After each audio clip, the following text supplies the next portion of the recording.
So today here we are in my wood shop and we got this angle clamp. We're gonna show you how to use this. It comes with all these accessories. And today we're gonna demonstrate how this thing works. We're gonna put it together.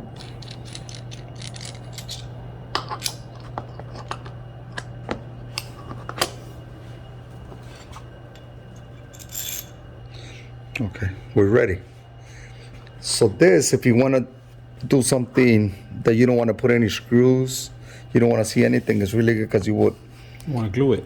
You will put the glue here, put in your angle, whichever way you want to build it,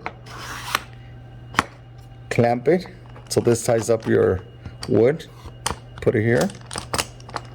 All right, so this is a perfect item to have if you're going to do DIY projects or actual picture frames or paintings or boxes that you're going to need. And it actually is perfect for framing too.